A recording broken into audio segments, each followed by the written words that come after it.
Histoire d'un fait divers. Une nouvelle d'André Léo. Suite et fin. Le lendemain matin, Amy, assise dans la salle à manger, tenait sa fille sur ses genoux et lui faisait épeler ses lettres quand Gervais entra. Ce n'était pas encore l'heure du déjeuner. Aussi la jeune femme eut-elle peur de quelque querelle, et Paulette sentit que les genoux de sa mère tremblaient. Mais Gervais montrait une sorte de belle humeur et se frottait les mains. Il s'approcha de la fenêtre en disant « Un temps superbe. Nous aurons demain sûrement une belle journée. C'est, tu le sais, jour de fête. Ma foi, nous pourrions bien aller à Saint-Germain. » Après une minute de silence, tirant légèrement une des boucles de sa fille, il reprit « Veux-tu, Paulette, y venir avec moi ?»« Et avec maman ?» dit l'enfant. « Certainement. Veux-tu venir, Amy ?» Étonnée de cette proposition et du ton amical dont elle était faite, Amy s'efforçait d'articuler un consentement quand M. Tallemant se ravisa. « Non, pas demain. C'est partout encore plein de plâtre et de débris. Il faut que ce soit plus convenable, pour de fines chaussures et de petits pieds. Non, j'irai seul faire déblayer tout cela et rendre ma villa plus digne de votre visite. Quelle charmante partie! Nous y ferons cet été. » Il joua quelque temps avec l'enfant, puis s'écria tout à coup « Encore cette diable de douleur! Je ne sais pas ce que j'ai dans la main droite, des élancements, on dirait la goutte. J'ai cessé d'écrire tout à l'heure à cause de cela. Et cependant, j'ai des lettres pressées. Veux-tu me servir de secrétaire ?» demanda-t-il à sa femme. « Volontiers, » répondit-elle. Ils passèrent ensemble dans le cabinet de M. Tallemant, et sous sa dictée, la jeune femme écrivit 2 lettres d'affaires. « Ah !» fit-il ensuite, en frappant du pied. « Qu'y a-t-il » ?« Un mot à écrire à ce Martel. »« Si ce n'est qu'un mot, vous pourriez peut-être l'écrire vous-même. »« Pourquoi donc ? Il ne connaît pas, je pense, votre écriture. Écrivez !» poursuivit-il d'un ton impérieux. Elle obéit. C'était une réclamation de frais occasionnée par certaines démarches. Quand la lettre fut achevée, M. Tallemant la signa. Puis, la mettant sous enveloppe, il fit écrire aussi l'adresse de la main d'Amy. Elle n'osait refuser, mais elle souffrait de la déception que son écriture sur cette lettre allait causer à Olivier. « Mais je vais lui écrire moi-même, » se dit-elle, « et je verrai sans doute Victorine aujourd'hui. »« Encore une, la dernière, » dit M. Tallemant en posant devant sa femme une nouvelle feuille de papier.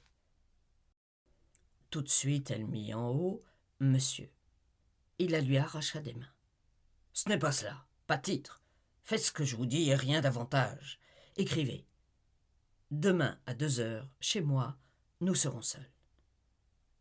Donnez, c'est tout ce qu'il faut. Je signerai. » Amy le regardait avec surprise. Il poussa un éclat de rire. « Te voilà bien intrigué. C'est pour Saint-Germain. Si tu y tiens, je t'expliquerai ça plus tard. Pour le moment, va presser le déjeuner. Je meurs de faim. »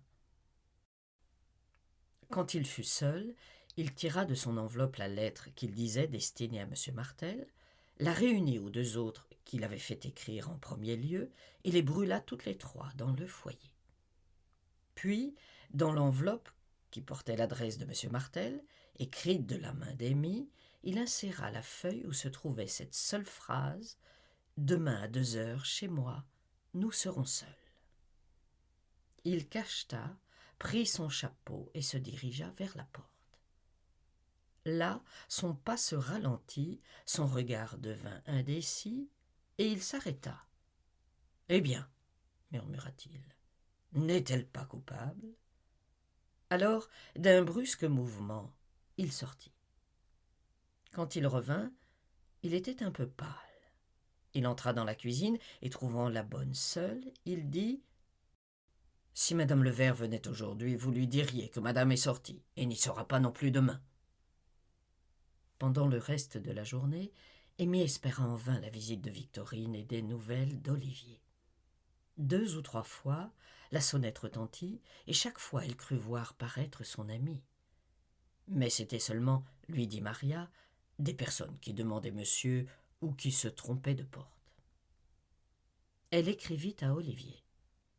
Mais quand elle voulut porter la lettre, son mari se trouva à la porte en même temps qu'elle, lui offrit son bras, l'accompagna tout le temps qu'elle fut dehors et la ramena à la maison. Elle ne put mettre sa lettre à la poste et dut encore la confier à Maria. Des rêves incohérents, affreux, remplirent sa nuit et elle se leva, brisée. Quand elle se plaça devant sa glace pour peigner ses beaux cheveux, elle se vit pâle comme une morte. « Qu'ai-je donc » dit-elle. « Quel poids sur mon cœur ! Serait-il arrivé quelque chose à Olivier ?» Tandis qu'elle songeait ainsi, Paulette, descendue de son petit lit, se roulait sur les chats de la tapisserie et leur parlait en les agaçant.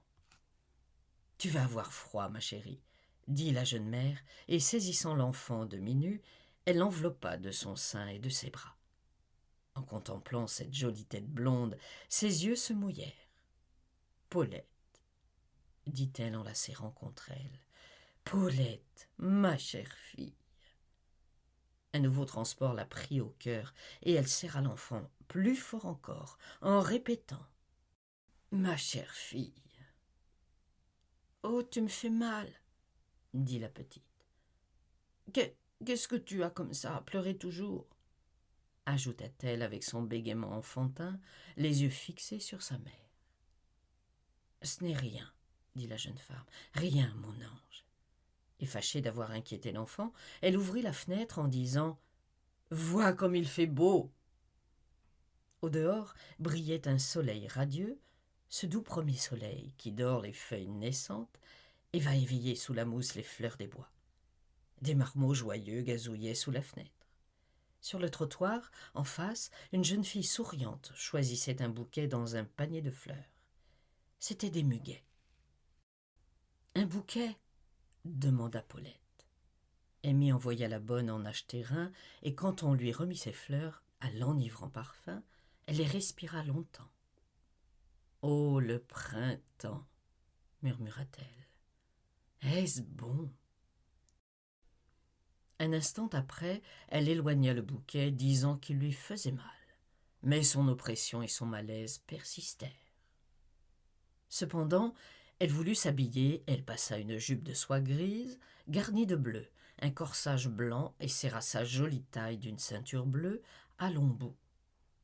Au réseau qui soutenait sa blonde chevelure pendaient aussi de longs rubans bleus. Elle était ainsi charmante à ravir. Tout en s'habillant, elle se demandait « Irai-je chez ma mère ou bien resterai-je ici ?» Car elle s'était interdit la maison de Victorine, chez qui elle aurait pu rencontrer M. Martel. Elle y songeait pourtant, mais se disait « Non, je ne dois pas. » Le déjeuner fut morne. Au milieu du silence, le babillage de Paulette seul prenait ses ébats. Gervais, en se levant de table, dit à sa femme « Je vais donc prendre le chemin de fer. Avez-vous l'intention de sortir ?»« Mais je ne sais pas, » répondit-elle. « Veuillez ne pas sortir avant 3 heures. Il pourrait venir une personne, Monsieur de Sort. Vous lui diriez que je passerai demain chez lui et vous auriez la bonté d'être fort aimable. C'est un de mes plus précieux clients. N'envoyez-vous pas Paulette à la promenade ? Il fait très beau. » Quand la bonne aura fini son ouvrage.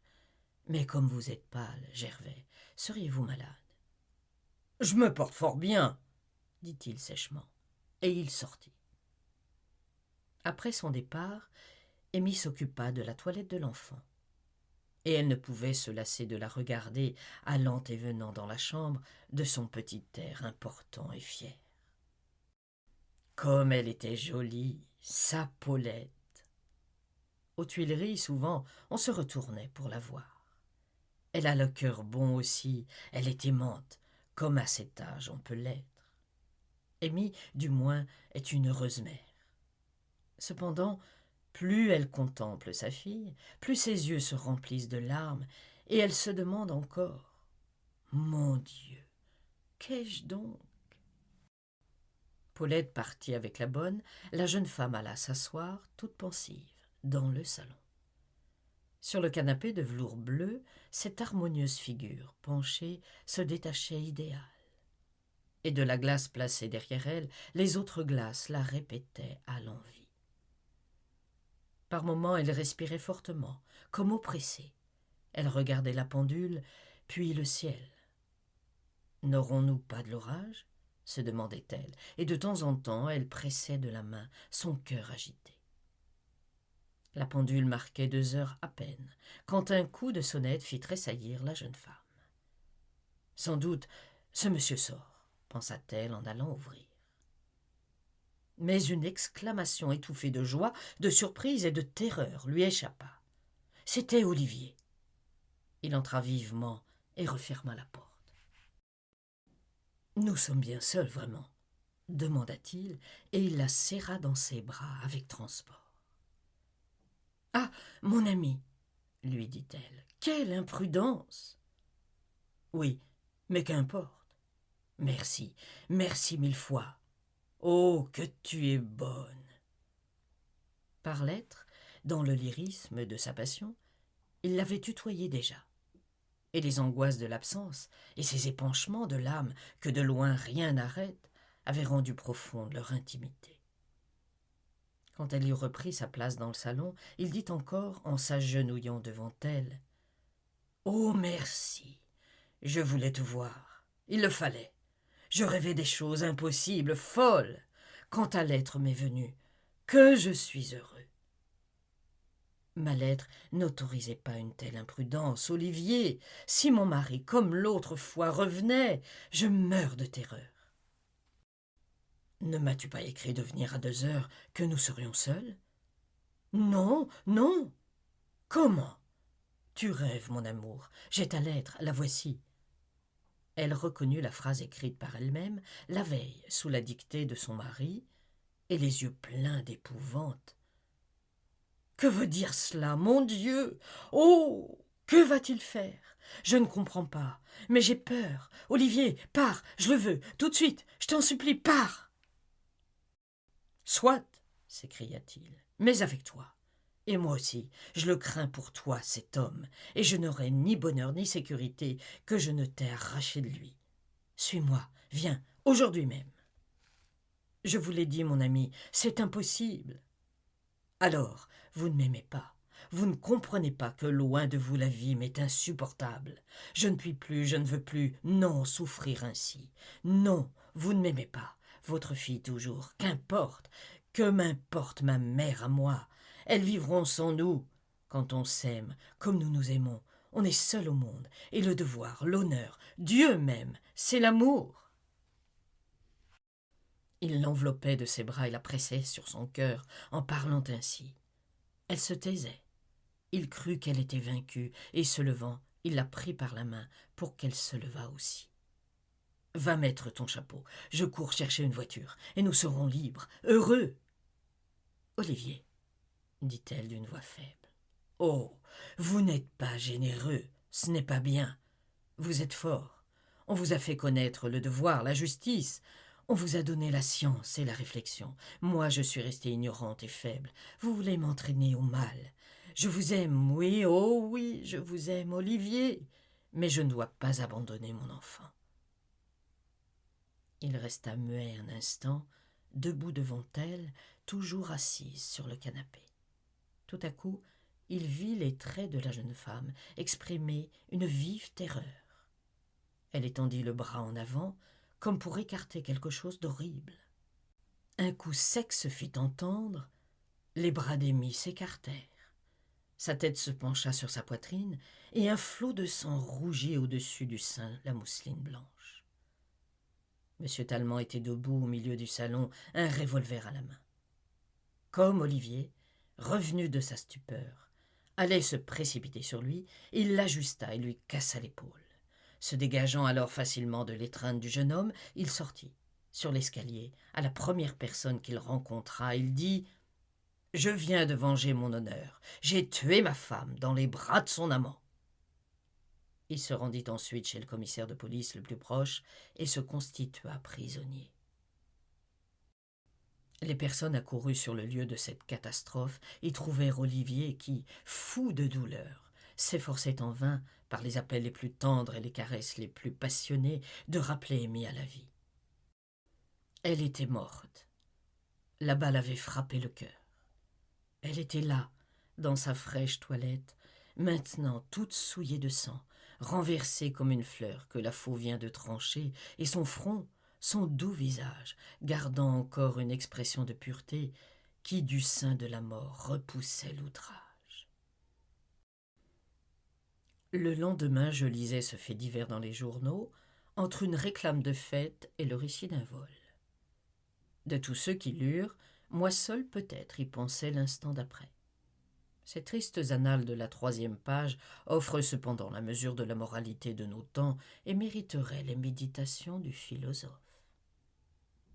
Peut-être les temps et les peuples que nous appelons barbares auraient-ils des mépris à nous rendre à ce sujet. Pour moi, ce fait me frappa et me jeta en des réflexions profondes. J'appris bientôt qu'Olivier Martel était le héros de cette triste histoire. Je le connaissais un peu et l'allais voir.